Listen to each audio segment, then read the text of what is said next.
करीब 33 सालों बाद साल 2023 में फ्रांस के किसी राष्ट्रपति की तरफ से आधिकारिक दौरा किया जाता है बांग्लादेश का। ये दौरा फ्रांस के राष्ट्रपति इमैनुअल मैक्रोन करते हैं और बांग्लादेश पहुंचते ही राफेल डील फाइनल हो जाती है। और अब खबर सामने निकल के आ रही है कि भारत से पहले राफेल फाइटर जेट्स बांग्लादेश को मिल सकते हैं। अब फ्रांस के इस स्टेप पर भारत का क्या रिएक्शन होगा ये तो आने वाले समय में पता चलेगा, लेकिन सबसे जरूरी बात यह है कि अगर भारत से पहले राफेल बांग्लादेश को मिल गए तो उन्हें कुछ महीनों बाद भारत लाना पड़ेगा। सारी डिटेल्स आज के इस वीडियो में जानेंगे। दूसरी अपडेट नेपाल से सामने निकल के आ रही है, जहां पर नेपाल ने फाइनली अपने 100 रुपए के नोट की छपाई का कॉन्ट्रैक्ट एक चाइनीज कंपनी के हाथ में दिया है और ये कंपनी भारत के साथ नेपाल का जो विवादित क्षेत्र है उसे प्रिंट करने का फैसला कर लिया है। तीसरी इंपॉर्टेंट अपडेट भारत के तेजस फाइटर जेट से सामने निकल के आ रही है, जहां पर फाइनली भारत की तरफ से एक और एडवांस रडार कूलिंग सिस्टम को डेवलप किया जा चुका है, जो कि हुबहू चाइना की तरफ से तैयार किए गए रडार सिस्टम जैसा है, लेकिन इसमें कई और ऐसे हमें फीचर्स देखने को मिल जाते हैं जो कि चाइना से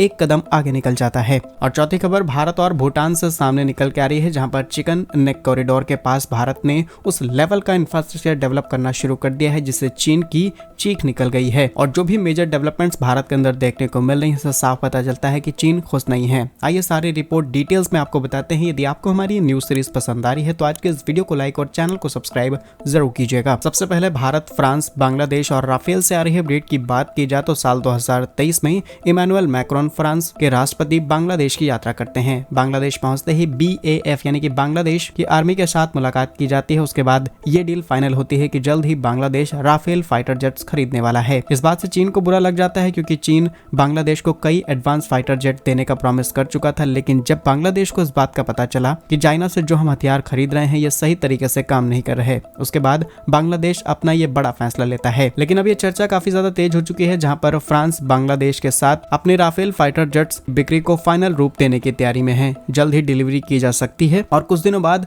डसॉल्ट एविएशन के कुछ ऑफिशियल लोग बांग्लादेश के अंदर विजिट करने भी आ सकते हैं। अगर फैक्ट वाइज डिटेल्स की बात की जाए तो राफेल में 2 इंजन लगाए जाते हैं जो कि इसे हाई थ्रस्ट प्रोवाइड करते हैं। इसके अलावा इसमें एडवांस रडार सिस्टम लगे होते हैं जो करीब 150 किलोमीटर की दूरी से एयर टू एयर सभी तरीके के मिशन को ऑपरेट कर सकते हैं और इसका मैक्सिमम वेट करीब 5000 किलोग्राम के आसपास है। और अब बांग्लादेश और फ्रांस के बीच में करीब $2.5 अरब जो लगभग 22,000 करोड़ रुपए का सौदा है, इसे फाइनल करने की तैयारी है और अगले 18 से 24 महीनों के भीतर 4 विमानों की डिलीवरी बांग्लादेश को की जा सकती है। और सेम इसी रेस में फ्रांस भारत के साथ भी चल रहा है, जहां पर भारत को करीब 114 फाइटर जेट्स चाहिए और इसमें हम सबसे ज्यादा प्रायोरिटी दे रहे हैं राफेल लड़ाकू विमान को, क्योंकि हमारी सेना इन्हें ऑपरेट करती है। बहुत सारे ऑपरेशंस, बहुत सारी कमियां, बहुत सारे फीचर्स हम इन्हें बहुत अच्छे से जानते हैं। इसके अलावा इनकी रिपेयरिंग एंड मेंटेनेंस भारत के लिए आसान हो जाएगी। सबसे अच्छी बात यह है कि फ्रांस ने प्रॉमिस किया है कि डसॉल्ट एविएशन की MRO फैसिलिटी उत्तर प्रदेश के अंदर सेटअप की जाएगी, जिससे इन फाइटर जेट्स को रिपेयर एंड मेंटेन करना भारत के लिए और ज्यादा इजी हो जाएगा। बट फ्रांस ने उसी समय यह भी कहा कि हमारे पास अभी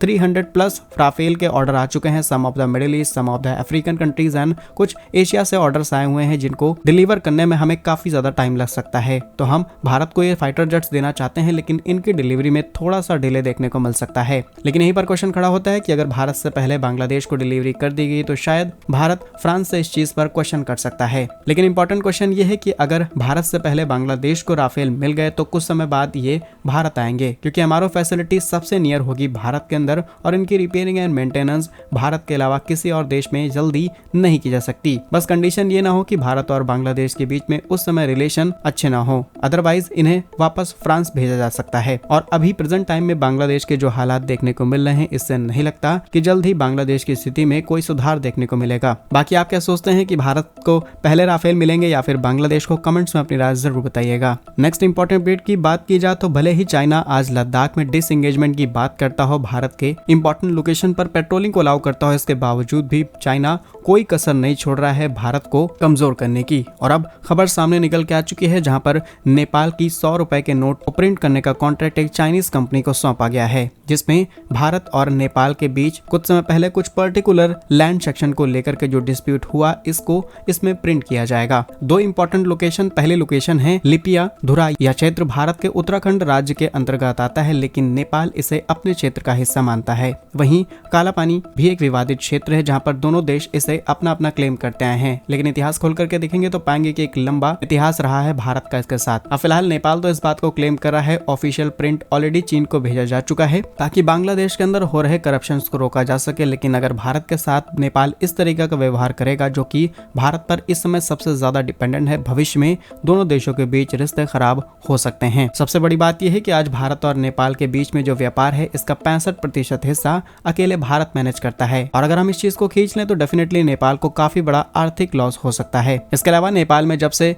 सत्ता परिवर्तन हुआ है तब से चाइना का BRI प्रोजेक्ट हो या फिर चाइना की तरफ जो टिल्ट है नेपाल का, ये काफी ज्यादा देखने को मिल रहा है। बाकी नेपाल की इस हरकत पर आप क्या सोचते हैं हमें कमेंट्स में जरूर बताइएगा। नेक्स्ट इंपॉर्टेंट अपडेट की बात की जाए तो भारत के तेजस के लिए एक ऐसा रडार सिस्टम भारत की तरफ से तैयार किया जा चुका है, या फिर कहें उसमें लगा हुआ एक मेजर कंपोनेंट भारत ने डेवलप कर लिया है, जो कि आगे चल के भारत के इस रडार को और ज्यादा पावरफुल बनाएगा। जानकारी के लिए आपको बता दें कि चाइना की तरफ से पाकिस्तान को दिए गए JF-17 और भारत के पास तेजस MK-1A, ये दोनों ही एक ऐसे फाइटर जेट की कैटेगरी में शामिल किए हुए एयरक्राफ्ट है जिनके अंदर एक्टिव इलेक्ट्रॉनिक स्कैन एरे लगी हुई है, और इसी रडार सिस्टम को ऑपरेट करना और इसे कूल करना सबसे बड़ा चैलेंज बनता है। फिलहाल के लिए J-17 ब्लॉक 3 लड़ाकू विमानों में चाइना की तरफ से तैयार किया गया एविक KLJ-7A रडार को लगाया गया है, जो कि इसे काफी हद तक एयर कूल्ड बनाता है, जो कि उतना ज्यादा इफिशिएंटली काम नहीं कर पाता, इसीलिए कई बार इसमें ग्लिच देखने को मिलते हैं। वहीं इसकी डिटेक्शन रेंज करीब 170 किलोमीटर की और रडार करीब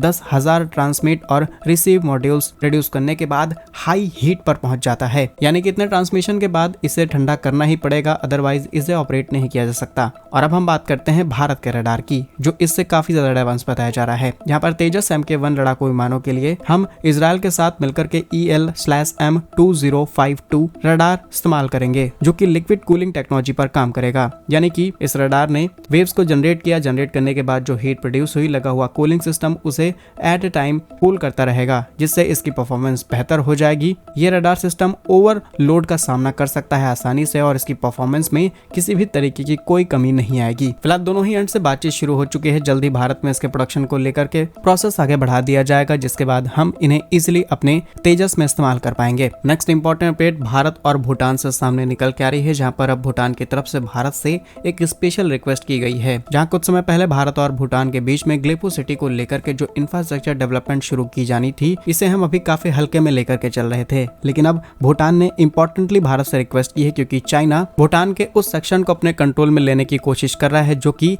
चाइना के साथ बॉर्डर शेयर करता है, और इससे पहले चाइना वहां पर एंटर करे, भूटान चाहता है कि भारत यहां पर डेवलपमेंट शुरू कर दे, सो दैट चाइना को इजिली न्यूट्रल किया जा सके। अदरवाइज फ्यूचर में न सिर्फ ये दिक्कत भूटान के लिए होगी बल्कि भारत के लिए बड़ी दिक्कत बन सकती है। आज भूटान पूरी तरीके से भारत के साथ खड़ा रहता है, शांति से अपना पूरा जीवन यापन भूटान मैनेज करता है, लेकिन अगर चाइना इस तरीके से यहाँ पर एक्टिविटीज करता रहेगा, नए नए गांव बसाता रहेगा, नई रोड्स डेवलप करता रहेगा, तो डेफिनेटली भूटान की शांति दिक्कत आ सकती है। इसीलिए भारत से स्पेशल रिक्वेस्ट की गई है कि जल्द ही प्राइवेट कंपनीज के साथ पार्टनरशिप करते हुए इस प्रोजेक्ट को डेवलप किया जाए। ये जो लोकेशन है भारत के चिकन नेक के बहुत ही क्लोज पड़ती है, और इसीलिए ये भारत के लिए एक स्ट्रेटेजिक लोकेशन भी बन जाती है। बाकी क्या कुछ कहना है आपका इस खबर पर हमें कमेंट्स में जरूर बताइए। भारत कैसे ही वीडियोस पाने के लिए वीडियो को लाइक, चैनल को सब्सक्राइब जरूर कीजिए। वंदे मातरम, भारत माता की जय।